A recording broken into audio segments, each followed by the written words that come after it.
Alors, qu'est-ce que voulait dire être danseur à l'époque où M. Huneau a décidé que ce serait sa vocation?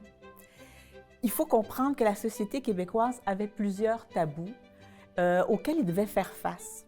Le premier était bien sûr celui que l'on connaît de cette époque-là, qui était celui du clergé, qui avait une omnipuissance et qui donnait plusieurs interdits qui donc inévitablement devenaient des tabous à l'égard, entre autres, de la danse. Ce qui ne veut pas dire que la danse était prohibée sous toutes ses formes, mais il y avait quand même certaines restrictions de sa pratique qui faisaient en sorte que dans la société, on avait certaines réticences à la pratiquer dans certains contextes. Beaucoup moins, bien sûr, en ville, milieu d'où vient M. Huneau, mais néanmoins, il y avait dans les journaux de l'époque beaucoup d'interdictions par rapport à la danse. Donc, c'était le premier tabou auquel M. Huneau devait faire face. Le deuxième, c'est aussi lié à une différence de classe qui existait. Donc, il est certain que devenir d'une bourgeoisie montréalaise aurait été beaucoup plus facilitant pour M. Huneau. Si on pense aux deux autres hommes qui ont fait carrière à l'époque, Roland Lorrain et Marc Baudet, qui, eux, venaient de la bourgeoisie, leurs parents étaient suffisamment ouverts pour leur permettre de partir étudier en Europe et ainsi, ils ont tous les deux fait des carrières de danse en Europe comme danseurs professionnels. Possibilité que M. Huneau n'avait pas, compte tenu, et on y reviendra, de ses origines. Et le troisième tabou était bien sûr lié à la notion de virilité. Qu'est-ce qu'était un homme viril? Et assurément pas à cette époque-là un homme qui faisait de la danse.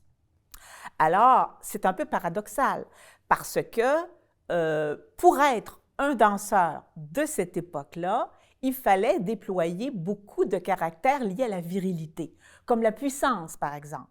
Il fallait développer beaucoup de puissance dans le travail des jambes. Il fallait avoir un saut, un ballon, être capable de sauter haut, avoir beaucoup de force. Il fallait aussi tourner très rapidement et les hommes faisaient des doubles tours en l'air. Il fallait tourner droit. Donc, ça demandait beaucoup de puissance. Et il fallait aussi dégager une force qui était, bien sûr, qui incarnait toute la virilité qu'on peut repérer chez les danseurs de ballet. Pensons un peu aussi à quel était le Québec du temps où M. Huneau a décidé d'embrasser une carrière. D'abord, premièrement, il vient d'un milieu pauvre. Il vient de ce qu'on appelait à cette époque-là le Faubourg Amelas, qui est donc le quartier pauvre de l'Est, en opposition à Saint-Henri, qui était le quartier pauvre de l'Ouest. Donc, ses origines modestes et sa situation familiale, où il n'y a pas de connaissance particulière des arts et de la culture, fait en sorte que ça ne le prédestine pas au départ à avoir une carrière d'artiste et encore moins de danseur. Cela étant dit, il faut quand même penser que dans le Québec des années 30-40, il existe à Montréal des hommes qui ont des écoles de danse. Il y a Maurice Lacasse-Morenoff, qui a une école, et encore une fois dans l'est de la ville, et Gérald Crevier, qui a une école dans l'ouest de la ville. Du côté de Lacasse-Morenoff, où est-ce que M. Huneau va principalement étudier, on est plus dans une danse acrobatique. M. Morenoff lui-même est un modèle qui est plus dans une danse acrobatique parce qu'il va lui-même parcourir l'Amérique du Nord dans une troupe où on fait des acrobaties. Néanmoins, l'école qu'il dirige et qui a été aussi fondée par son père, à Bondius, fait du ballet, il y a de la claquette, il y a les danses sociales, bien sûr, à l'époque. Tandis que du côté de Gérald Crevier, où est-ce que, assurément, M. Huneau a probablement ou suivi des cours ou en tout cas été en contact, M. Gérald Crevier, lui, venait vraiment de l'équilibre qu'il y a entre une danse un peu plus, je dirais, populaire et une autre plus formelle, parce que lui, il a étudié en Angleterre pour passer les examens du Royal Academy of Dancing. Donc, il avait une formation très normée, je dirais, par rapport au ballet. Et ces spectacles, d'ailleurs, avec les photos qu'on peut voir, montrent des scènes très bien organisées et on pourrait dire, pour un niveau technique à l'époque, c'est plutôt bien. Alors, il se retrouve donc dans une situation où est-ce qu'il décide malgré tout. Alors, on peut comprendre que c'est une passion intrinsèque. Il la porte en lui et au-delà de tous ces facteurs-là qui ne semblent pas aidants du tout, il va quand même se dévouer à la danse. Et ce que l'on sait, c'est qu'il va se rendre à New York. Il va aller à l'American Ballet Theatre pour voir quelles sont les possibilités pour lui de continuer à travailler le ballet parce que, disons-le, c'est le ballet qui l'intéresse à l'époque. Et il va revenir, malgré tout, ce ne sera pas si probant à ce moment-là, il va revenir malgré tout à Montréal et va faire quelques spectacles avec l'école de la Casse-Moronoff, qui, à cette époque-là, travaille aux variétés lyriques et fait des opérettes, travaille beaucoup avec les opérettes des variétés lyriques. Donc, beaucoup de chance et j'imagine aussi sa détermination vont faire en sorte que, une année plus tard, après qu'il ait fait cette tentative à l'American Ballet de New York, l'American Ballet vient à Montréal et un danseur se blesse. Alors, on fait passer une audition. Il a déjà, M. No, assisté à une classe de maître de Rosella Hightower, qui travaille avec l'American Ballet, et elle dit à Anton Dolin, qui fait passer l'audition, « Écoute, j'ai peut-être quelqu'un pour toi qui pourrait faire l'affaire pour remplacer au pied levé le danseur qui vient de se blesser. » Et c'est M. No qui va se retrouver là. Et là, probablement que ce qu'il va avoir, parce que ça aurait été une qualité qu'on lui a reconnue toute sa vie, probablement qu'il va avoir une grande facilité à apprendre ce qu'on lui montre parce qu'il a une mémoire formidable, déjà à l'époque, et peut retenir beaucoup d'informations de danse parce que pensons bien que ce n'est pas simple retenir des pas de danse, alignés les uns après les autres. On y prend l'habitude au fil de notre carrière, mais ce n'est pas quand même quelque chose qui est facile au départ. Donc, lui a cette capacité d'apprendre très rapidement. L'histoire n'est pas claire, à savoir qu'est-ce qu'il a appris et qui lui a permis d'entrer dans la compagnie, à savoir est-ce que c'était la mazurka de La Belle au bois dormant qu'il devait danser ou un personnage dans Petrouchka. On n'en sait rien parce que les biographies ne sont pas unanimes par rapport à cette question-là. Peu importe, en 1944, donc M. Fernand Boissonneau va se nommer maintenant Fernand No et va partir à New York avec la compagnie de l'American Ballet Theatre pour commencer sa carrière et pendant 21 ans, s'y consacrer et s'ouvrir sur un univers de danse qui, à cette époque-là, est dans une très grande effervescence.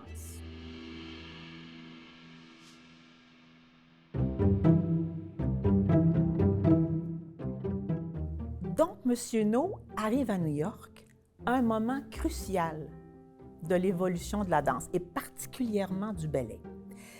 Parce que Georges Balanchine va y arriver en 1934 et va lui-même être l'instigateur d'un courant qui va s'appeler le néoclassique, le ballet néoclassique. Il est vraiment la pierre de support de ce courant-là. Et M. No, alors si on passe à 1944 par rapport à 1934, il y a une dizaine d'années, déjà Balanchine est déjà implanté et on va retrouver, alors probablement que ça va pouvoir donner la possibilité à M. No de développer certaines de ses qualités premières, comme les Béjart, parce que M. No va dire de Balanchine que c'est le Mozart du ballet. Pourquoi il dit ça? Parce que, évidemment, il est très créatif, il est très, porté sur l'expérimentation, va revoir beaucoup de fondements de la danse et c'est sûr que M. No étant là, il est aux premières loges et il a aussi cette préoccupation, et on y reviendra, de la musique. Donc, Balanchine a cette préoccupation-là. Il élabore davantage une esthétique liée à l'abstraction. Donc, Balanchine a fait très, très peu de ballet narratif, très, très peu. Donc, il est sur une abstraction de la danse. Et comprenons que le ballet néoclassique comme va l'élaborer les grands artistes de cette époque-là en danse, c'est simplement d'avoir le ballet comme base de danse, mais d'avoir toujours des mouvements qui déroutent le spectateur par rapport à ce qu'il voit. Donc, le vocabulaire du ballet est toujours là, toujours utilisé, avec ses aspects un peu plus formels, mais néanmoins, arrive toujours un mouvement qui déstabilise le regard par rapport au néoclassique. Donc, ça, c'est l'influence de Balanchine. La deuxième influence est Anthony Tudor, pour d'autres raisons. Monsieur No va le connaître aussi aux États-Unis, parce qu'il est engagé à New York à cette époque-là pour travailler sur l'élaboration de certaines chorégraphies. Anthony Tudor vient de l'école anglaise. Et il faut savoir qu'à cette époque-là, dans les années 40, c'est l'école anglaise qui est un peu le fer de lance du ballet, avec Ninette de Valois et consorts. Donc, c'est une danse qui est déjà très bien organisée, très structurée sur le plan formel, mais Anthony Tudor va donner à M. No plus le côté expressif, la narration dans les ballets et l'expressivité théâtrale. Donc, à ce titre-là, Anthony Tudor est totalement à l'opposé, toujours avec le ballet, mais à l'opposé de Georges Balanchine, qui est aussi une influence. Et à cette époque-là aussi, et dans le portrait, David Lichtchin, qui, lui, vient de l'école russe, mais qui va s'associer à Massine et qui va avoir cette préoccupation d'aller vers des œuvres qui sont faciles d'accès, faciles au public, comme Massine va le faire avec les ballets de Cuivas, par exemple. Donc, on voit que M. No est vraiment aux confins de quelque chose de très riche, de très complexe, mais qui s'élabore sous ses yeux avec lui. Un dernier élément qui est très, très important, c'est la Deuxième Guerre mondiale. On voit que M. No arrive à la presque toute fin de la Deuxième Guerre mondiale et les Américains, donc, qui sont entrés en guerre en 1941, ont envoyé tous les hommes, tous les jeunes hommes valides, y compris les danseurs. Donc, les danseurs de cette époque-là, pensons par exemple à Ted Shawn, vont revenir et vont avoir envie d'élaborer une danse où on fait valoir les hommes. Parce qu'ils ont vécu la guerre, ils ont vécu les atrocités de la guerre, mais ils ont aussi envie de montrer une danse qui soit américaine, dans l'esprit américain, et cette danse virile-là est très, très importante. Pensons à Billy the Kid, qui, en fait, parle des cow-boys américains. Et pourtant, c'est une œuvre ballettique que l'on connaît et dans laquelle M. No va aussi danser. Donc, si on regarde les influences des grands maîtres de cette époque-là, et ça va nous permettre de, par la suite, élaborer sur ses propres perspectives à lui, on voit qu'il est aux confins de quelque chose d'exceptionnel pour cette époque-là. Sans le savoir, donc, il transige vers un nouveau monde de la danse. Il se retrouve au cœur de ça.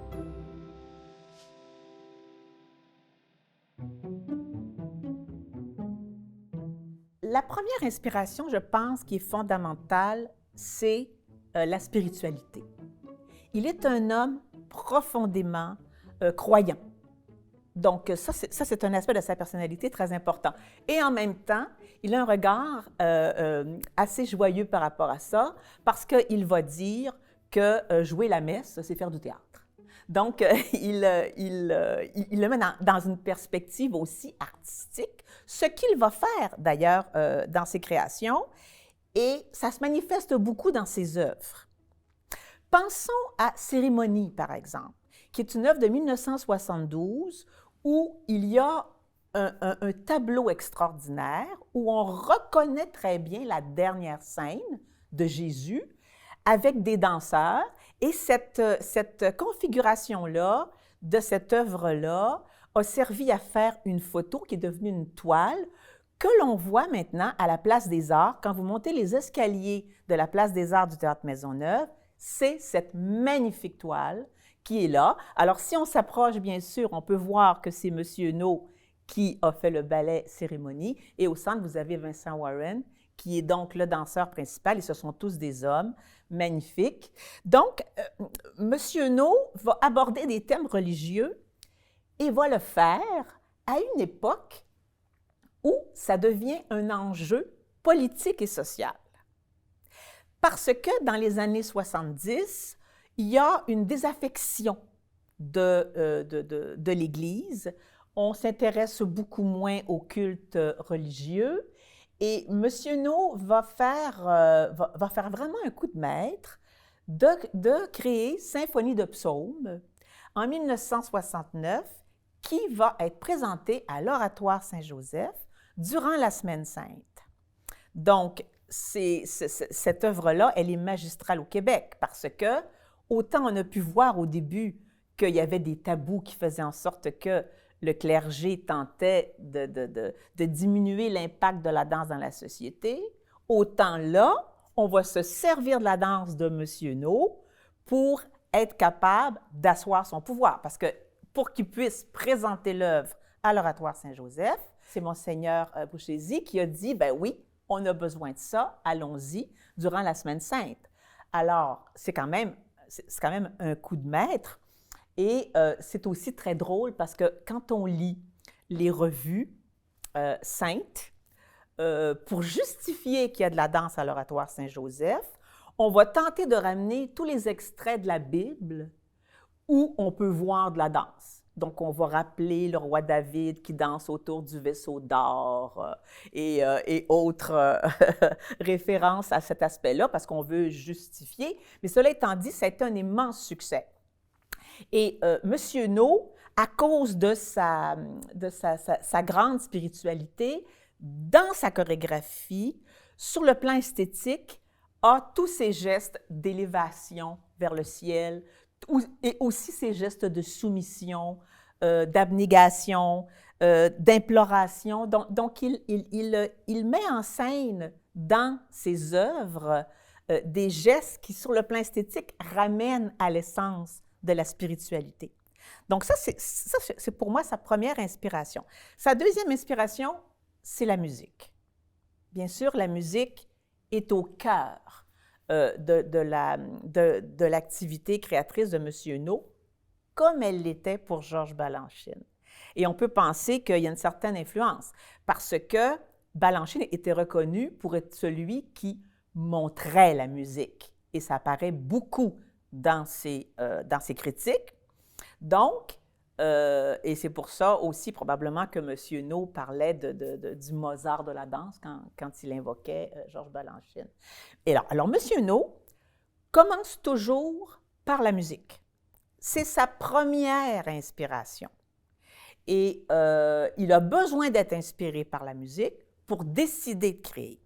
D'ailleurs, c'est une chose aussi qui est reconnue dans sa création, comment, tel que Balanchine le faisait, on a cette impression de voir la musique quand il chorégraphie.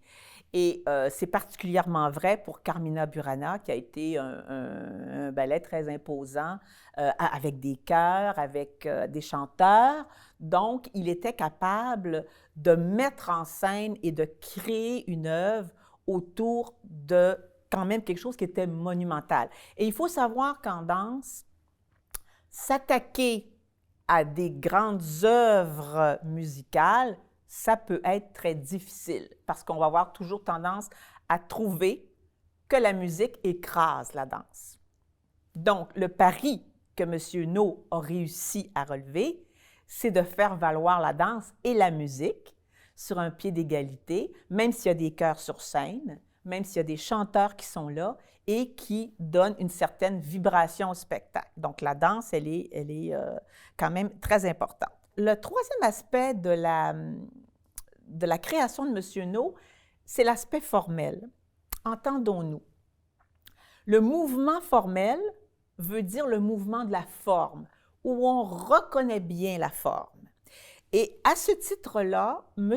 No est tout à fait conforme à ses maîtres, tels que l'était encore une fois Balanchine Tudor, et compagnie, parce qu'il s'inscrit dans cette visée d'utiliser le ballet pour donner la forme de la chorégraphie et de miser sur certains dispositifs pour aller chercher l'expressivité aussi, d'une autre façon. Parce que M. No a créé des œuvres aussi où est-ce que ça demandait beaucoup d'expressivité. On pourrait dire qu'il a eu une grande polyvalence par rapport à ça, parce que c'était quand même pas évident de voir qu'il gardait cette idée du mouvement formel quand aux États-Unis, par exemple, dans fin des années 50, années 60, on voit apparaître le post-modernisme, où là, on déconstruit tout ça.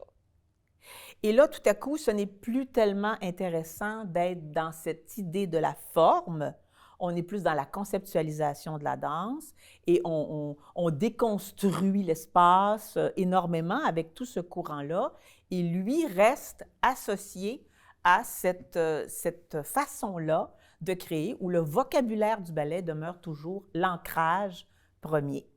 Ce qui n'empêche pas sa grande polyvalence. Il va autant travailler sur des ballets abstraits, comme Divertissement Glazunov, par exemple, où est-ce que c'est un exercice de style, comme le fait Fokine avec les sylphides. C'est un peu le même principe. Mais en même temps, il va travailler sur des œuvres comme La fille mal gardée, où est-ce que là, on est sur un ballet narratif, et ou bien Le Casse-Noisette aussi. Donc, dans tous les cas, il joue sur plusieurs registres, ce qui fait aussi une de ses grandes qualités. Donc, les inspirations de M. No, on peut le voir, sont liées à une certaine forme de tradition, mais il va aussi beaucoup s'ancrer dans la modernité. Pensons au fait, par exemple, d'utiliser une musique qui vient du Moyen Âge, comme Carmina Burana, et la transposer dans une autre époque, qui est la Renaissance. Donc, c'est déjà un pari qui peut ne pas être très évident. On a parlé tout à l'heure de sa vision décomplexée de la religion. Il fallait aussi quand même avoir l'envergure de dire « je fais des œuvres qui ont une inspiration religieuse, mais sans que ce soit misérabilisme, par exemple. » Et le troisième élément qui est très important, parce que sur le plan sociétal, c'est fondamental, c'est d'aller avec Tommy de Who, à une époque de la période hippie.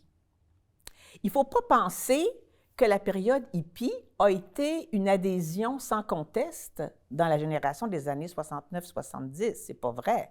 Tout le monde regardait les hippies un peu avec une certaine résistance. C'était pas un courant si populaire que ça au départ. Oui, bien sûr, aux États-Unis, on allait beaucoup dans cette foulée-là, beaucoup aussi pour contester la guerre du Vietnam qui entrait de plein front dans la société américaine. Mais au Québec, les hippies, c'était pas particulièrement bien vu. Et lui, il va créer un opéra rock sur scène avec Tommy qui va avoir un succès phénoménal et qui va permettre à la compagnie de vivre longtemps sur les bienfaits de Tommy, mais c'est aussi lié à cette capacité de M. No à être très avant-gardiste et de voir ce qui, dans l'esprit du temps, peut permettre donc à une société d'avancer.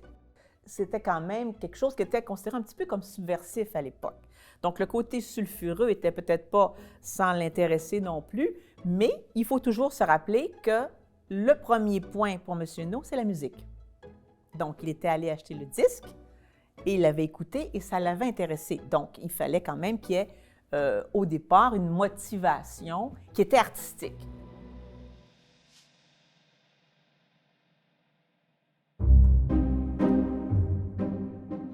Quels sont les impacts sociétaux que l'on pourrait rattacher à M. No d'une façon plus spécifique? Premièrement, la mise en valeur des danseurs, qui est pour moi un aspect fondamental. Et cet aspect-là, on ne le retrouve plus aujourd'hui. pour quelques vedettes, mais à cette époque-là, M. No avait cette capacité de mettre en valeur les danseurs sur scène, d'utiliser leurs forces et camoufler un peu leurs faiblesses, jouer avec leurs qualités. Donc, on connaissait et reconnaissait les danseurs parce que M. No avait cette qualité de les mettre en valeur sur scène et de leur donner toute une place au-delà du chorégraphe. Aujourd'hui, on est beaucoup plus orienté sur la valorisation du chorégraphe que les danseurs. Mais M. No, ce n'est pas ce qu'il faisait. Oui, c'était c'était un ballet de M. No, mais au départ, c'était d'abord pour montrer les qualités des danseurs, montrer la qualité artistique des danseurs. Ça, c'est la première des choses. Donc, le deuxième élément, c'est qu'il montre des spectacles à grand déploiement. Ça aussi, c'est nouveau au Québec. Et on n'a jamais vu d'autres œuvres de cette nature-là ici. Donc, de monter, premièrement, Carmina Burana à la Place des Arts avec chœur et orchestre et chanteur, c'est un gros pari quand même.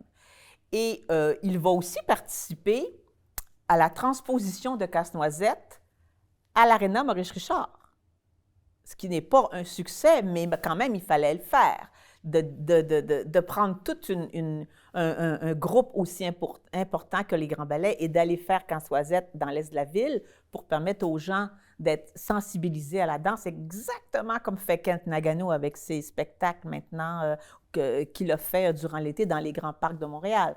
Donc, lui, il a à cœur cet aspect-là de populariser la danse et de la faire vivre. Il veut aussi développer une couleur canadienne et québécoise. Et évidemment, il y a un événement majeur par rapport à ça, c'est le succès que va avoir à l'Expo 67 son Carmina Burana, qui a été créé une année auparavant.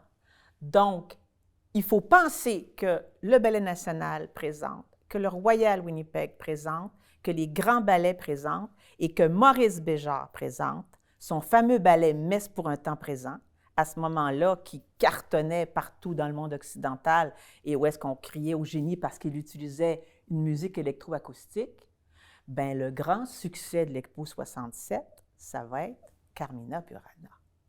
Alors, imaginez, quand on va battre Béjart, c'est quand même pas rien. Alors, il va donner une fierté aux Québécois qui vont montrer leur savoir-faire et c'est ce qui va permettre au Grand Ballet de pouvoir représenter le Canada en Europe. On va leur donner une subvention, finalement, suite à la popularité de l'Expo 67, pour aller danser en Europe et montrer le savoir-faire canadien. Donc, il a largement contribué à ça, M. No, pour permettre de faire rayonner la danse québécoise à l'étranger à cette époque-là. Donc, aussi, il va vraiment permettre d'ériger un patrimoine. Qu'est-ce qu'on entend par un patrimoine de danse? Il faut que les œuvres soient créées, oui, mais qu'elles survivent dans le temps. Donc, les 130 œuvres de M. No n'ont pas toutes traversé le temps, mais plusieurs ont été faites remonter, reconstruites, revisitées pendant une bonne partie de sa vie et même après. Donc, c'est ça, un patrimoine. C'est que les chorégraphies traversent le temps et on y trouve toujours une pertinence sur le plan artistique, mais sur le plan sociétal aussi.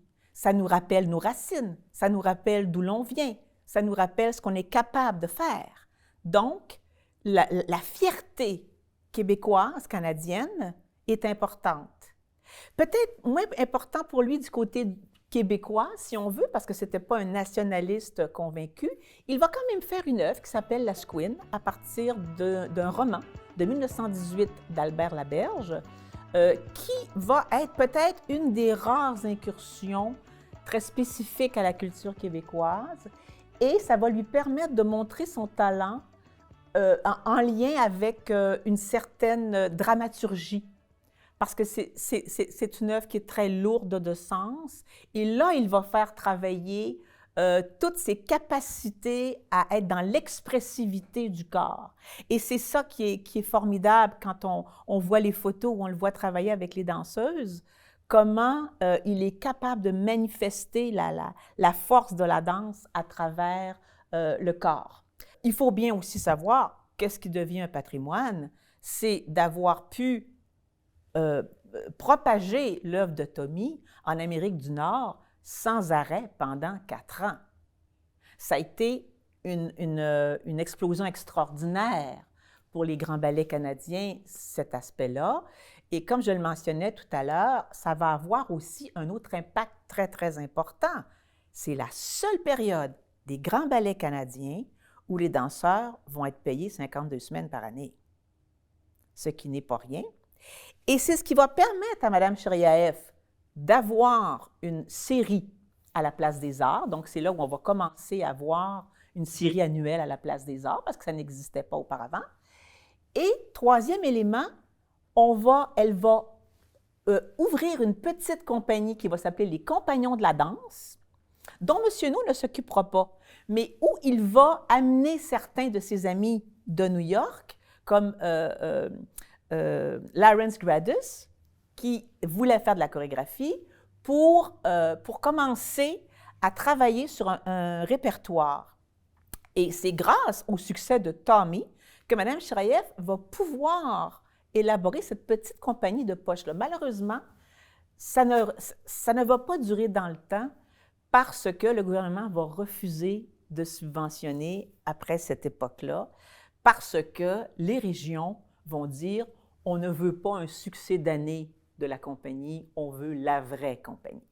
Donc, ça ne va pas malheureusement survivre, mais n'empêche que c'est le succès de Tommy, c'est grâce à ça que, et ça on le doit à M. No, que la compagnie va avoir quand même un essor très important.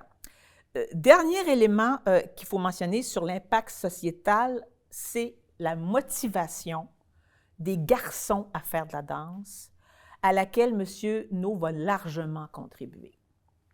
Parce que lui-même, hein, on voit que tout au long de sa vie, il y a des hommes qui ont été très, très importants pour l'aider à faire sa vie en danse. Et lui, il va faire la même chose. Il va créer des œuvres où on met en valeur les hommes. Regardons dans Carmina Burana, par exemple, à la taverne, comment les hommes montent une certaine puissance. On montre la virilité masculine. Tommy, regardons Tommy, qui est aussi une œuvre où est-ce qu'on met en scène un homme.